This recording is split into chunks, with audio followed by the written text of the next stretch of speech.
Okay, that looks like we've got a good number of people in. So welcome. Good afternoon. My name is Emma West. I'm a partner at Bouse Fields and the current chair of ULI Toronto.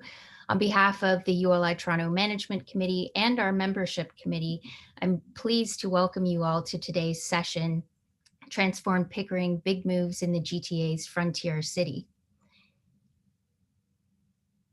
As a Toronto region-based organization, we acknowledge the land we are meeting on virtually is on the traditional territory of many nations, including the Mississaugas of the Credit, the Anishinaabe, the Chippewa, the Haudenosaunee, the Wendat peoples, and is now home to many diverse First Nations, Inuit, and Métis peoples.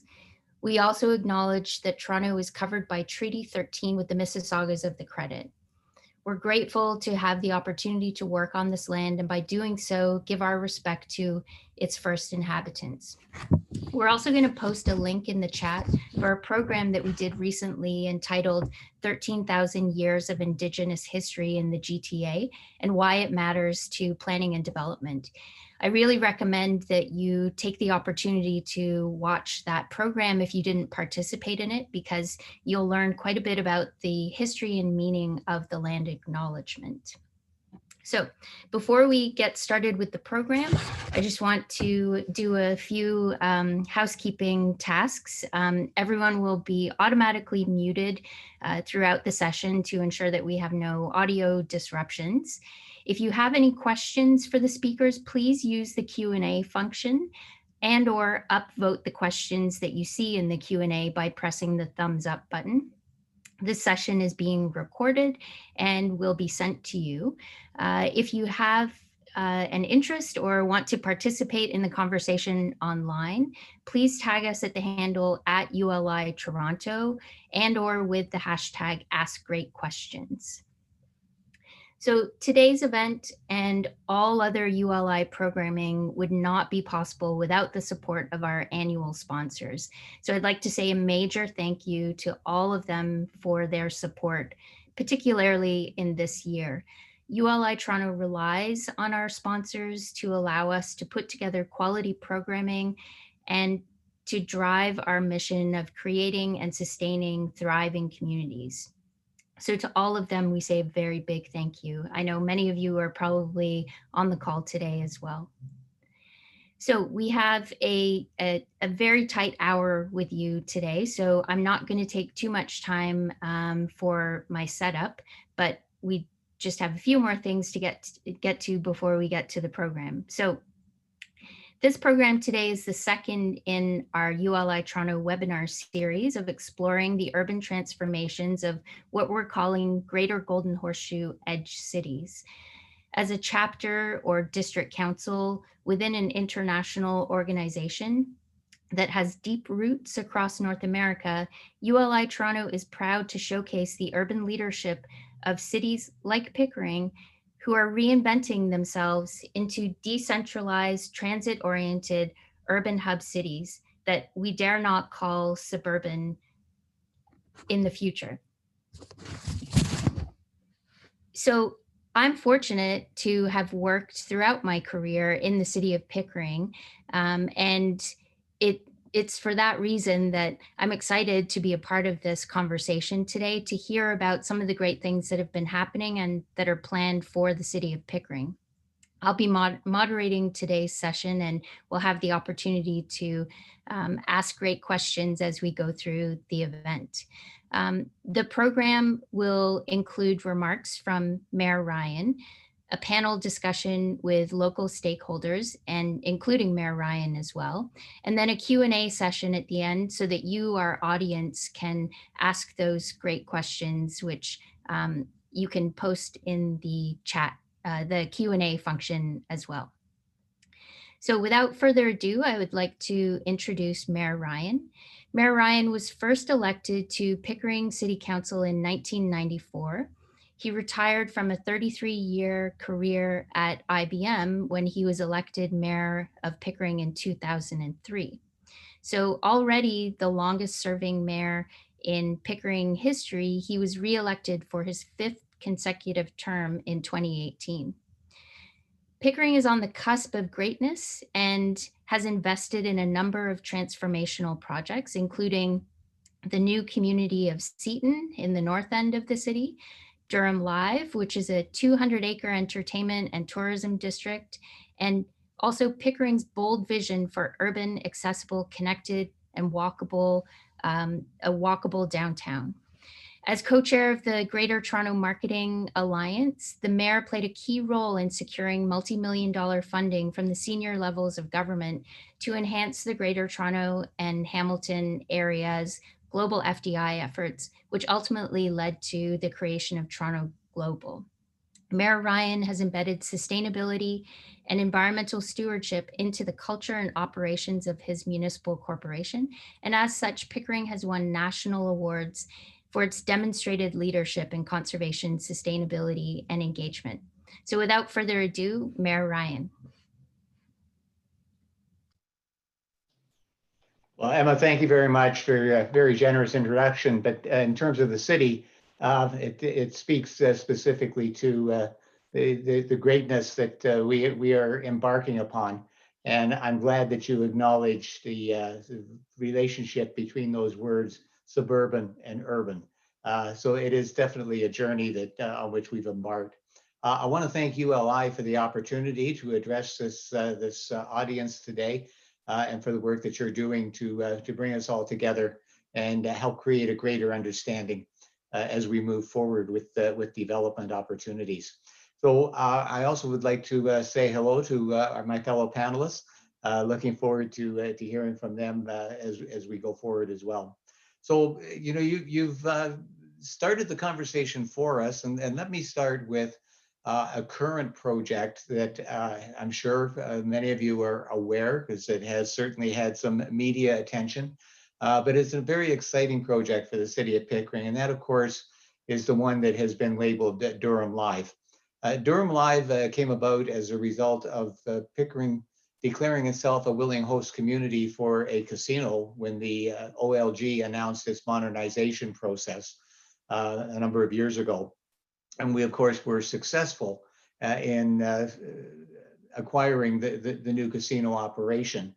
That casino includes a hotel complex, and the casino itself has been built and would, in fact, be operational if not for the COVID pandemic that we're experiencing, which, of course, is held up the operational side of it. But we're very excited for that going forward. The development as a whole is very, very exciting because it's more than just a casino. And that's the position the city of Pickering took from the very beginning. We said we would not support a box in a field, which is what many of the casinos look like as you drive the 401. And that's not what we're experiencing in Pickering. In fact, in addition to the casino and the attached hotel, there'll be features such as a water park, outdoor amphitheaters, boutique style hotels, a broad range of hospitality and retail operations throughout the site. In addition to all of that, we have a film studio, which will be the largest film studio in the GTA. And that is before us with going through the site plan approval as we speak. We're very, very excited for that, for the employment opportunities that will provide, because in addition to the film studio itself, there will be a post-production facility, which we all know is very much a growing part of the industry. In fact, probably the driving force behind the industry in many respects.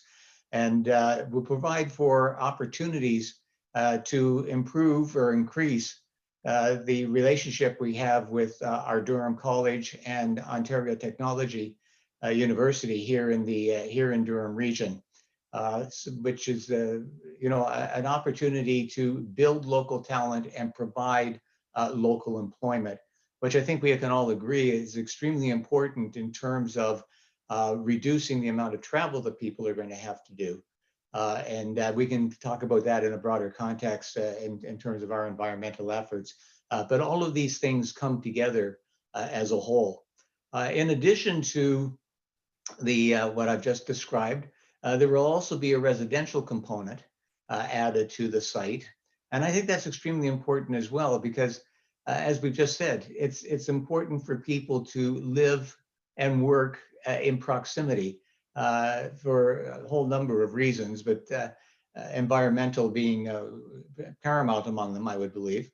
The final piece of the puzzle and is what has been dubbed Operation Lone Star, or Project Lone Star, which will provide for a large distribution center to be sited on the extreme western portion of the Durham Live site. Now, you heard much about this, I'm sure, in relation to the City of Pickering's request for a minister's zoning order. As you're aware, the minister's zoning order is to accelerate the process, not to bypass it. And we have been successful with that. The minister has in fact granted the NZO. The controversy comes around a description of wetlands that occupy the site. We'd like to introduce a short video that I think will give you a broader and specific perspective on what this development is all about.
Thank you. So as you can see, based on that video, that the reality of the lands is very different than what the opponents have been presenting, which were the pictures on the latter end of that video. And you can draw your own conclusions, I'm sure. I just want to acknowledge Triple Properties, who is the developer, and their cooperation working with the TRCA, the region of Durham, and the City of Pickering in partnership to see this development move forward. And that's key to the way we do things in Pickering. We view development and planning as a partnership and work towards that. So I want to just make that acknowledgement. You know, there's a lot of other things, good things that are happening here in the City of Pickering as we transform ourselves. So let me talk briefly about our city center project. We've never had a downtown in Pickering. That is about to be corrected. The area around our municipal complex and the Pickering Town Center will be transformed with a new seniors and youth center, which will be built to 4 stories. There will be a new library, a 40,000 square foot state-of-the-art central library, and a new art center, for which I'm very excited. Something that we don't have in Durham region, frankly, on this scale, which is an opportunity to explore and to appreciate our cultural aspects within our community and beyond. So in addition to that, there will be in the first phase a 40 plus story purpose-built rental building, which will use our youth and senior center as the podium, and we'll have the point tower built. And that's phase 1. Phase 2 will include condominium buildings, 30 and 35 stories respectively, and will be situated around the same area. This is all to be built around a piazza, a European style piazza, connected to the Pickering Town Center, who is Cushman Wakefield in partnership with us. And the as I say, a very exciting opportunity to build a downtown, which will include, again, hospitality opportunities, retail, and commercial. All of these aspects coming together in one place to create a vibrant and energetic downtown. But we're very excited for that project moving forward.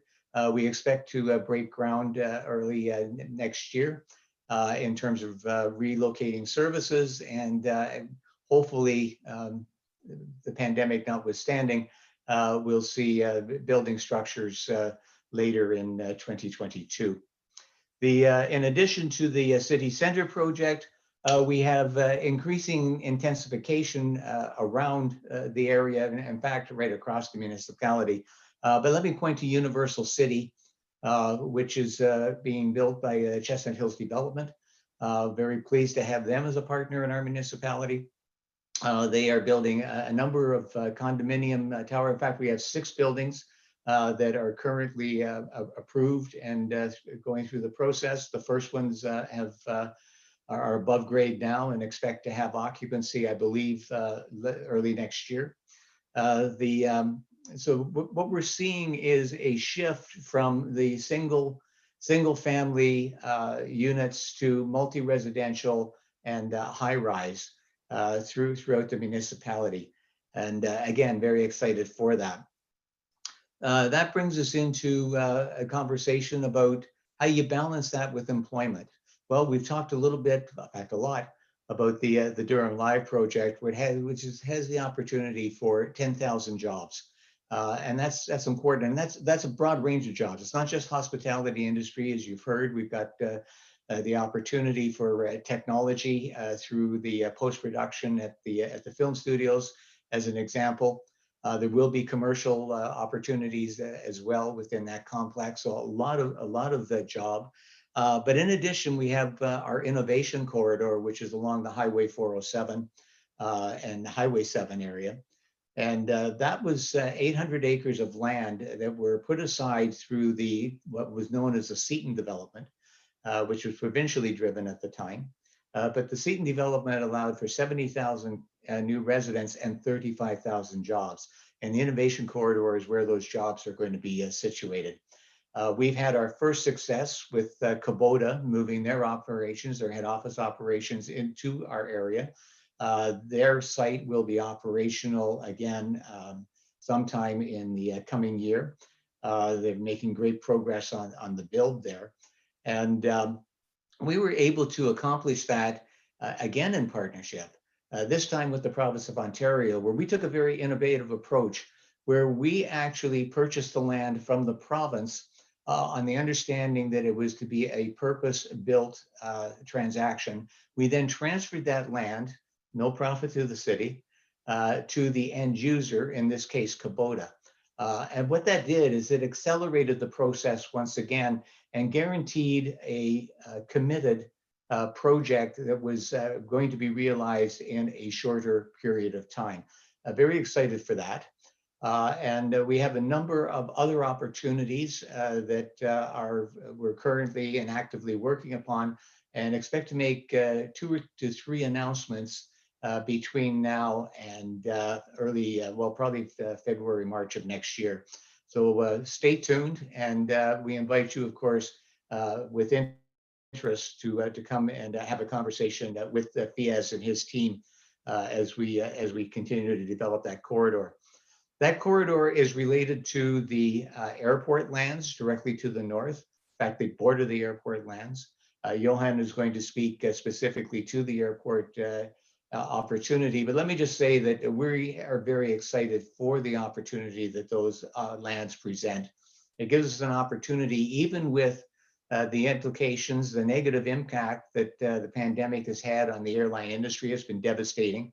But it will return, but it's going to return with a new emphasis, I believe, specifically on research and development, because we're going to have to rethink air travel. We're going to have to rethink the construction of aircraft, et cetera. And we're going to have to rethink airports themselves. I mean, Kingston Airport, when the pandemic is over, I believe that social distancing and other aspects that we have had to deal with will continue to have an effect and on operations overall. So I will leave that to Johann to expand on a little bit later. The final point I would like to speak to is our intensification efforts. And this, in the introduction, it was said that we are growing. We expect to double in population over the next 15 to 20 years.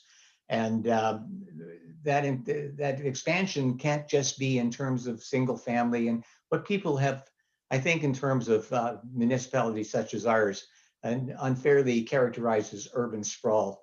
But notwithstanding that discussion, we have undertaken a study along our Kingston Road corridor, which has identified opportunity for the redevelopment of what is essentially a large area of strip malls, larger plazas, and car dealerships. And what we have is an exciting opportunity ahead of us to redevelop and intensify those locations with multi-residential and townhome development, combined with commercial and retail and park space, which will create independent communities that will also provide for the services that those residents will require. So I'm getting the 2-minute warning, but I'm going to, I know that Paula is going to speak to this in the context of the Smart Center, which is in our retail node at Brocken 401, and we are very, very excited for that. I think it's conceptually a great opportunity and the type of development that we want to embrace. So I want to once again thank everyone for the opportunity. I see Emma's there and smiling, and she'll be scowling in a minute if I don't sign off. So thank you very much, and prepared to answer any questions as we go forward. Thank you so much, Mayor Ryan. It's really interesting to hear about all of the amazing things that are planned for the city of Pickering and already underway. I mean, creating a new downtown where there hasn't been one, that's an amazing feat, and it will be exciting to see the outcome. And your remarks around partnerships, I think, that's something that the group listening today, I'm sure, would be quite thrilled to hear about, because you're looking at opportunities for all types of development in the community, and working to find great solutions to how to make some of that happen. So thank you for your remarks today. I'm going to get to introducing the panel. A quick note again to remind you that if you want to ask questions, post them in the Q&A, and you can also upvote by doing the thumbs up to the questions that you see in there. So Mayor Ryan is going to stay with us on the panel. You've already heard his remarks and had an introduction about who he is and what he's contributed to the city, but I'd like to introduce our other panelists. So Johann Van Hoff is the president and CEO of Tonbridge Corporation, which is a Toronto-based merchant bank and financial advisory firm. But he is also the Durham nominee on the GTAA Board of Directors and is the chair of the GTAA Audit Committee. Paula Bustard joined Smart Centers in 2004 and has been their executive vice president of development since 2019. And our final panelist, Fiaz Jadoun, is the city's Director of Economic Development and Strategic Projects. So thank you all for joining us today. We're excited to hear about what you're doing in Pickering. I'd like to ask you all to take a minute or two to introduce yourselves and talk about the work that you're doing in the city. So I'll start with Paula. Thank you very much, Emma, and it's a pleasure to be here today. Smart Centers has been in the Pickering community for almost 15 to 20 years, I believe now. The site that we're most active with right now is at Brock Road and 401, and it's a 50-acre shopping center anchored by a Lowe's and a Walmart. And obviously, as is the trend now, we're looking at intensification and mixed-use opportunities throughout our portfolio. And there's just kind of a wealth of opportunities here in Pickering, and we do have an active application for 2 condo towers on that site. So happy to discuss it later, but very excited to be here and to participate. Thank you. Thank you. And Fiaz, if you want to take a few moments to introduce yourself. Sure. Thank you, Emma. As Emma mentioned, I'm the Director of Economic Development and Strategic Projects with the City of Pickering. A very exciting role with the city, a city that's on the cusp of growth. We have some very unique projects within the city. We're going to hear about the airport lands. Mayor Ryan mentioned the City Center project, Durham Live, the MZO project, and some of the intensification that's happening along Kingston Road corridor and our major interchanges off of 401. Being right next to the city of Toronto, Pickering is there's an unexpected amount of growth that's going to happen throughout Durham region, but Pickering being the gateway to all of that. So we're excited to be on this event. Thank you, Fiaz. And Johann, over to you. A brief introduction of who you are and what you're doing in Pickering. Oh, you're on mute there, Johann. Thank you. I'm the Durham nominee on the board of directors for the GTA, and I've been on the board for 3 years. As chair of the audit committee, that particular committee has a responsibility for not only the compliance function, and which are substantial. We're a public company under the Securities Act, which may surprise many people because we have publicly traded bonds. But we also are responsible for the liquidity, the financing, and the business plan, and we have the monitoring responsibility for that. So we've been extremely busy this year doing that, and it's had profound implications on direction and strategy that I'll be sharing with you shortly. Okay, thanks everyone. I'm going to start to dig into some of what you had described. So Paula, I'd like you to talk a little bit more about what Smart Centers is doing in Pickering and why was now the right moment to get that application in for intensification on your site in Pickering. Emma, as I said in my opening, we obviously have been looking across our portfolio coast to coast on intensification and mixed use opportunities. And Pickering jumped out very early on as being a great site to investigate that.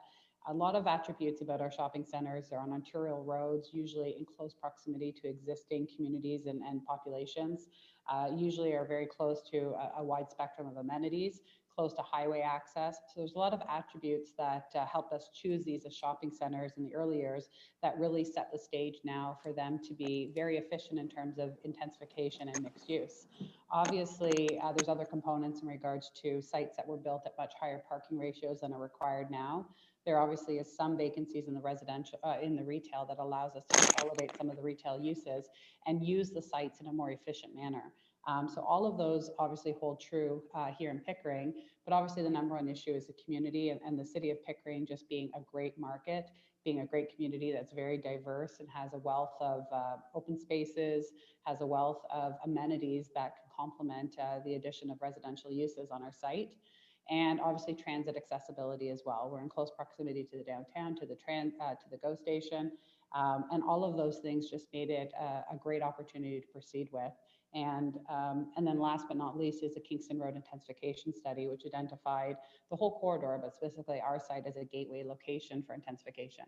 So we worked with our teams, and the approach that we take, and to wrap this up, is looking at the site holistically of how you can come up with a holistic vision for kind of redevelopment, but still obviously respecting the existing retail uses so that it can be phased in a very meaningful way. So we made our application for phase one, but we did a lot of work with the city and through the intensification study to look at the holistic vision for the whole 50 acres. So it sounds like the threads of partnerships that Mayor Ryan discussed before was one of the key elements of you moving forward with your project as well. Absolutely. I mean, you're part of the community. So working with the city and working with the stakeholders to make sure that there is a collaborative approach in terms of design and execution is critical to us. So I'd like to move north in the city. So we've talked sort of about the central part of the city a bit and the intensification that's going to occur there. The airport has been talked about, and the planning for it has been going on for many years. It sounds like we might be at a point where we might be talking about it happening sooner rather than later. And Johann, I just wonder if you could speak to, in terms of the growth that's happening in the city in general, when the city is thinking about this airport coming, maybe sooner rather than later, are there things that they should be taking into account in terms of the types of uses that might be around the airport, the infrastructure that might be needed to support it? Thank you, Emma. The answer is yes. I just want to frame my response with 30 seconds of background because the airport had to adapt to a 95% drop in passengers. We went from 138,000 a day to 3,000 a day. We had planes that had to be parked. We had people that had to get home. And so there was a react period of about 3-4 weeks where it was a mad scramble. After that, we had to respond, and we had to respond. We renegotiated 380 contracts, including 2 with WestJet and Air Canada. We had to right-size our operation to that. We had to engage in massive cleaning, massive planning for distancing, all to just be able to maintain some level of service.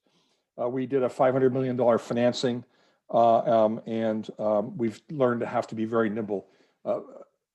Airlines are changing their flight schedules every week, and so they're coming in, they're not coming in, and so it's and so all of that goes to planning, and all the assumptions about airport planning are now upended, and the old assumptions used to be about capacity driven. Well, when Pearson got to 70 million, 80 million, 90 million, we would need something else, and now we don't know what travel will look like or how it will rebound, and so.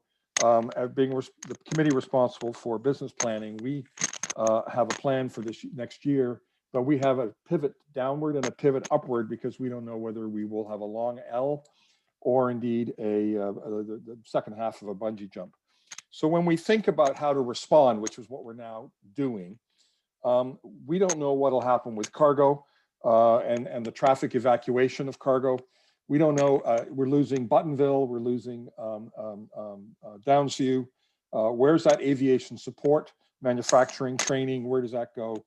The passenger segmentation, we have no idea whether this is a permanent disruption to people's perception of safety, whether it'll be staycations.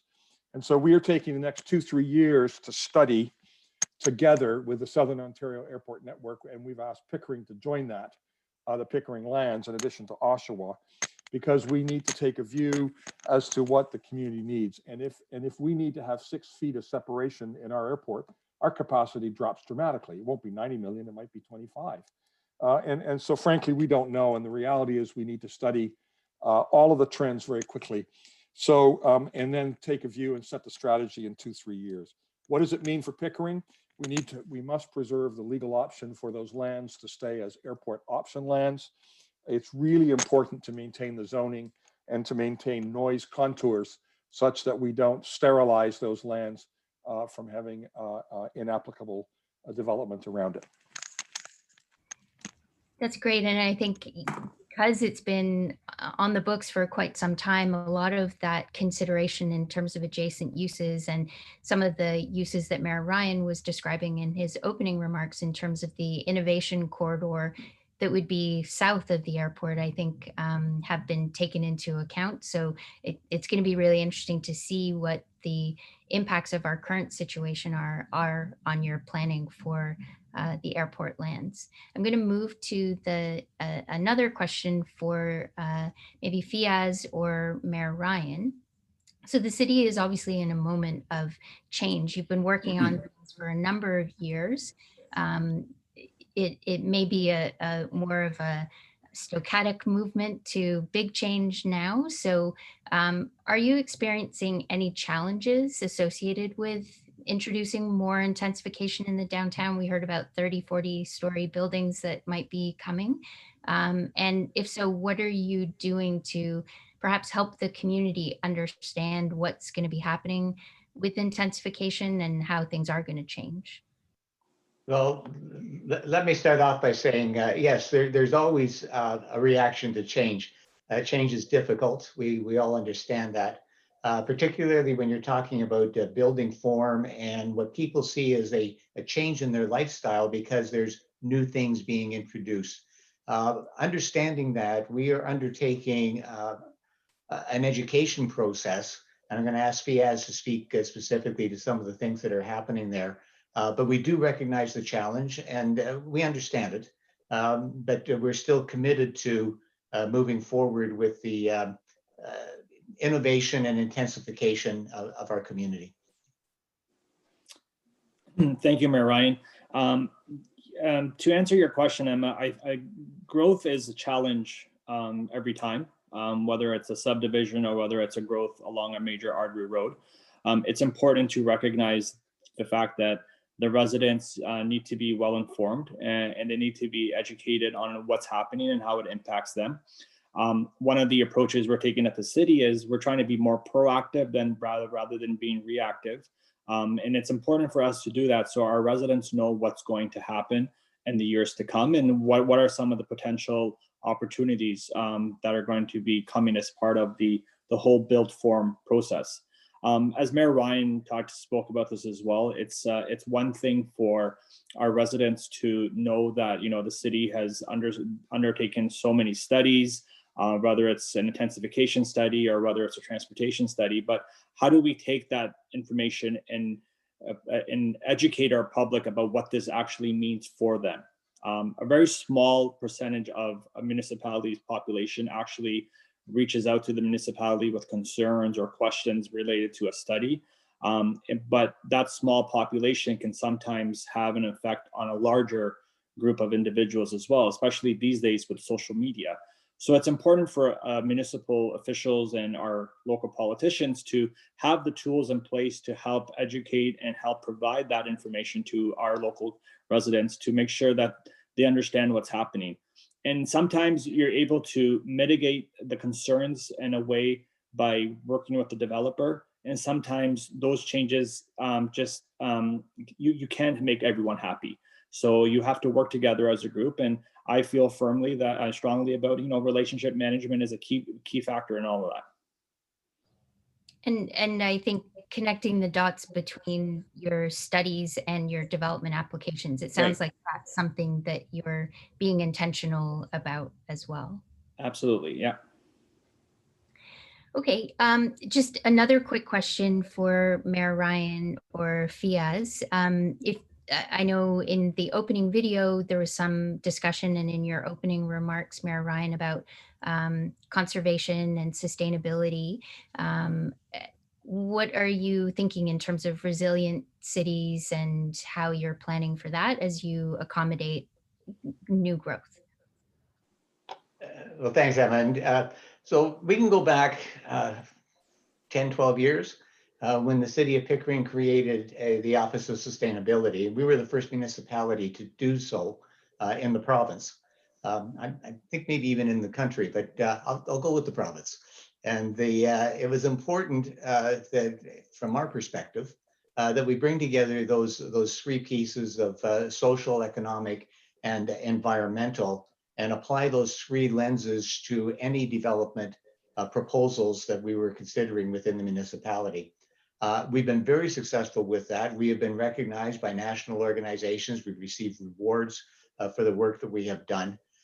Very proud of that, and want to thank our city staff that have been involved in that particular office.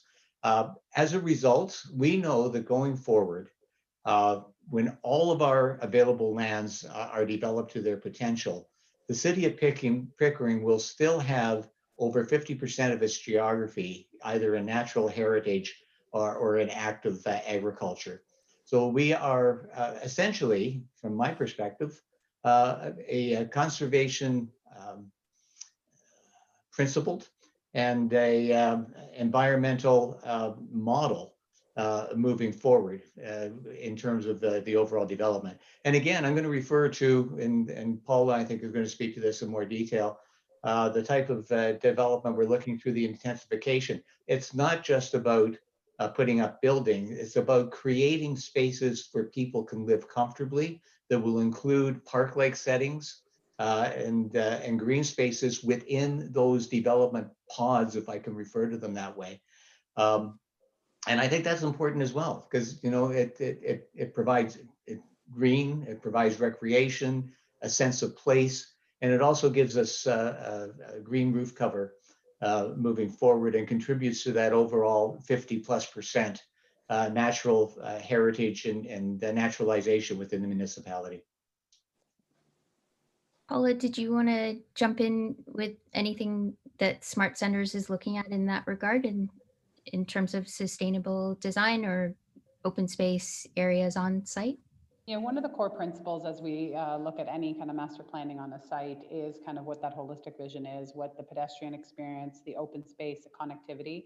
So it's not even just about creating new open spaces on our property, which we are committed to doing throughout our portfolio, but also linkage and connections and making that pedestrian cycling network robust. So it really is knitting yourself to all the interfaces that you're abutting, whether it's on an intensification corridor and getting access to transit, or creating linkages to existing communities and parks. As part of our application, we do have a POP, an open space that is part of the first two towers, but certainly through our overall master planning and the work with the Kingston Road intensification study, there's a significant park that ultimately will be part of that intensification study across the totality of our 50 acres.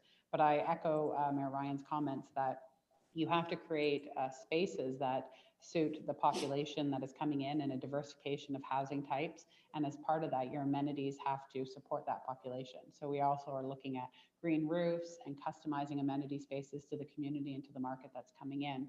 And we can go into more details, but those principles are absolutely essential to us. It's not about, maximizing, your population number and just building a building. You have to support those people that are going to be living there and how they're going to interface and work with the adjacent communities as well. So the integration and the consideration for the site and surroundings sounds like an important part of your design approach and what you're working together with the city on. That's Absolutely. great. So now I'm going to move into a lightning round of questions. This will be the final question for each of you. What makes Pickering unique in terms of planning or development or the process or key considerations that you think our audience that is watching today, because there might be quite a few people on this call who haven't worked in Pickering, haven't spent much time in the city. What are the things that you think they should know so that they can get involved in what's going on in Pickering? So Johann, I'm going to go to you first. I'm going to be careful to say unique, but I think it's unique from what we know, is that the concentration of lands with 9,000 acres at Brock Road and 407, which is designated as an airport, is unique in the world in terms of being so close to the downtown of a major city. Istanbul just built a new airport and opened it up a year and a half ago. It is in the equivalent of Aurelia. So it literally is an hour and a quarter drive on a highway to get there. And that has now become the airport because you can't accumulate lands. The second thing about those lands, and again, it's what the market will need and what the strategy is, but there is a railway tie that goes right beside it, and there's highways there. And that is really extraordinary in terms of location distance and evacuation capacity. So that's what makes it very, very interesting from a strategic analysis perspective. That's great. So some of that long-term planning that we've had for the airport might actually have been setting us up for a good framework for that. Paula, over to you. What makes Pickering unique? A lot of what I've been speaking to, and I'll echo again comments that Mayor Ryan has said, it's a very diverse community, both in terms of the population, but also the physical attributes. It both from urban right to countryside, just a wealth of open spaces, strategically located on the 401 corridor, but separated enough from kind of Toronto that it feels like it feels very different, a different experience where people don't want to live necessarily downtown. But as part of that, you still need the diversification of housing types. So I think people might not realize just how Pickering just has a bit of everything in it. And it's a very unique environment to live, and a really great population and community, and really good community spirit too. Yeah, I think that's a good point. I mean, you go all the way up from the waterfront up to the countryside. I apologize. There's construction somewhere near me, and so I'm sure you can all hear that. It just started. Before I ask this question of our city folks, I'm going to remind everyone to post your questions in the Q&A because we're going to move to that very soon. Fiaz, what makes Pickering unique? Well, trying to not sound biased, but I would say that Pickering has some very unique and special projects that actually may not be in any other municipality. Johann talked about the airport. One of the things sometimes to even grasp is the idea that there's over 8,000 or 9,000 acres of lands dedicated to an airport in your community. Those lands are going to create an exponential number of jobs as a spin-off from the economic growth that comes out of it. If you look at Toronto Pearson, or if you look at even some smaller airports, if you look at the economic activity around those sites, it's phenomenal to see what an airport can do. Understanding that there are some environmental and some other attributes that need to play a role in the design of an airport, but an airport itself is a major attractor for major industry. And that is a very unique project for the city. One of the other unique projects we have in the city, and sometimes we fail to recognize, is that we're right next to the largest city in Canada, the economic engine of this province. And growth is going to happen. It's inevitable for Durham region and for Pickering being that gateway towards Durham region, towards the east. We border Markham to York region, we border the city of Toronto. So all the growth is coming, and it's important for the city to be prepared for this growth. Another unique example of a project that's going to create economic activity for the city and for most of the GTA is the decommissioning of a nuclear plant. Many of you may not know about that. It's going to be the world's largest decommissioning project to ever take place in history. 8 nuclear reactors. That's a great news story that's going to attract talent from all around the world, businesses, and it's going to help grow our diverse community as well. And that is a very unique way of looking at how a city can grow. A city can grow through its residents and a diversity, but a city can grow through the diversification of your economy as well. And that's just 2 of the many unique stuff and unique projects that are happening in our community. Thanks for that, Fiaz. And I'm going to give the final words on this question to Mayor Ryan. What makes it unique? Well, thanks, Emma. Well, you've heard a lot of great things from the rest of the panel. Let me try and sum it up this way. 2 words. First word is opportunity. There's tremendous opportunity in the municipality for everything through a wide range of residential, but importantly for me, employment opportunity and the development of the industrial complex within the bounds of Pickering. So I want to invite everyone watching, listening, to get in touch with us and explore those opportunities with us. And that leads us to the second word, and that is partnership. And you've heard me use that word several times throughout this discussion today. That is what the City of Pickering is based upon. in terms of development moving forward. It is a partnership. Depending on the project, we can actually pull together a development team that would be dedicated to a specific application.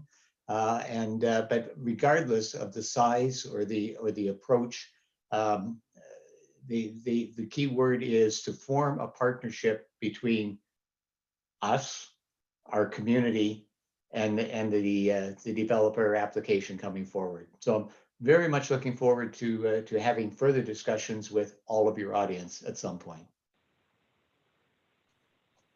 Thank you so much for that, Mayor Ryan. I think opportunities and partnerships, those are things that people are always aspiring to. And so it's great that that's what the city is focused on. I'm going to hand it over to our executive director at ULI Toronto, Richard Joy, who is going to do the question and answer section. So thank you all very much. Thank you, Emma, and thank you, panel. I'm now going to ask that all of our audience to help us out. I can't imagine that there's only one question that so far has been generated. So don't hold back. This is your moment to get some really great answers. The first question, though, I think it's really probably mostly to you, Johann. But here's the question from Mark Brooks. In September, aircraft movements at Oshawa and Buttonville airports are now above pre-COVID levels. Oshawa is now culling a college, the Canadian Flight Academy, to reduce congestion and noise. Buttonville's hangars are full with a waiting list. How soon can the airport development get underway to support at least the new industrial airport in Pickering? That's a very enlightened question. And we are seeing that exact same explosion, and I think is only the word. We've had general aviation aircraft, which is the business aircraft. It's up 65%. Cargo's up 65% at Pearson. Passenger aircrafts are down 80%. We've dropped from 1,400 to about 250, 300 a day. So what's happened is that the business community has moved to that. And assuming Pearson goes back to a 1,400, we don't have the landing slots for that general aviation business anymore. So those are exactly the kinds of strategic questions that need to be evaluated with Pearson and the SOAN people, all the communities around, in terms of meeting that capacity. And Oshawa will, I'm not surprised it's at capacity because it's only 4,000-foot runways. So that's why this all needs to be integrated into a next 2-3 year strategy. We see Amazon coming in. They're gonna need their cargo planes, and we see Kubota and other organizations that are looking for a space where they need to have access to hangars. And the final comment, that is exactly what happens to airports, is that airports evolve into specialty and specialist type airports. You get the Farnboroughs and you get the Heathrows. Heathrow is for the global mega hub, whereas Farnborough in England is more of a working airport. And so that's the kind of strategy that needs to happen. So these are exactly the kinds of crocuses in the snow that we need to evaluate. Thank you. Richard, sure, go ahead, Mayor Ryan. Yeah, if I could just add to that a little bit. When a decision is made to move forward, and I believe there will be a decision to move forward, we have to understand that it's going to take up to 10 years to actually get the airport established and operational. Given the current environment, given the need for investment in infrastructure, listening to Johann explain exactly why there is going to be a demand, we need to get started now. And that's where the federal government really needs to start to be involved, more directly involved, more active. We need to be proactive rather than reactive, or we're going to find ourselves lagging behind in the world economy. Great. The next question, actually, I'm going to group these next 3 questions, which are the only 3 questions left up so far, maybe more to come, but they're sort of related. Kim Breckman, who's on our board from Davies Howe, is asking, beyond the current projects that have been announced, what do you envision for the city's longer term growth objectives? The other 2 questions, and Mayor Ryan, I'm going to suggest these are for you. first. And then there are two more questions. With the increased density going to downtown Pickering, will there be changes to the GO station or other regional public transit? And the next question is the City of Pickering looking into more TOCs, which of course is transit-oriented communities? So lots of questions around that idea around urban growth and transit orientation. Well, thank you. So going forward, again, it comes into that word opportunity. So we do have the lands available. We have actively worked to get them zoned. We have that partnership with the province for the innovation corridor, which still has over 600 acres left. We have a number of projects, as I mentioned in my opening comment, that unfortunately we can't announce at the moment, but we're very excited for. And we, again, invite the audience to come and talk to us. If you have a business, an employment opportunity, then we very much want to hear from you, and we can accommodate you one way or another. In terms of the intensification and particularly the transit issues around that, GO Transit is expanding its service along the Lakeshore Corridor through to Bowmanville. But there is no discussion of expanding the existing GO station at this point in time. There will be expansion of service through Pickering up through to Witcher-Stouffville. And as Johann has alluded to, with the rail corridor going through the airport lands themselves, we know that going forward there's an opportunity there. And in fact, it's something that has been discussed with Metro, with GO and Metrolinx, and they are it's on their radar. In terms of the more urban transportation issue, we have, again, in partnership with Metrolinx, we have the bus rapid transit, which is going to convert to a light rail transit along the Kingston Road corridor, right from the Rouge River, which is the western border of Durham region, through to Oshawa at this point in time. And that has been committed. We are going to see construction start on that over the next 2 years, which will provide for a system that gives us obviously the east-west connection. Durham region, through Durham Region Transit, is actively working on the north-south connections, which would put our buses directly in contact with the LRT and connections to the GO station. So something that we're very cognizant of and have baked into our development plans going forward. Thank you for that. And I'm just keeping an eye on the clock here at 12:58. I think probably we won't be able to squeeze in another question, but I do appreciate that there are a number that have come in to the Q&A box, which we're going to take note of, because what's become very clear in this hour-long webinar is that there's a lot of interest. Over 100 people have logged into this webinar and stayed right to the very end.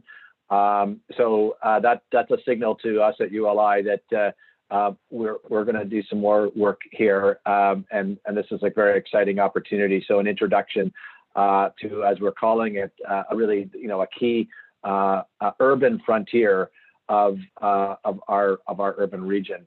I want to, at this point, thank Mayor Ryan, thank Emma West for moderating the session, thank our panelists, Paula, Fiaz, Johann, for being really superb panelists, and thank you all, our audience, for dialing in. As I said, the level of interest in this webinar is a signal to us, and it's a signal that we will be back very soon with more in the intersection of urbanism and Pickering. So with that, I wish everybody a great afternoon, and we'll talk to you very soon. Bye-bye. Thank you.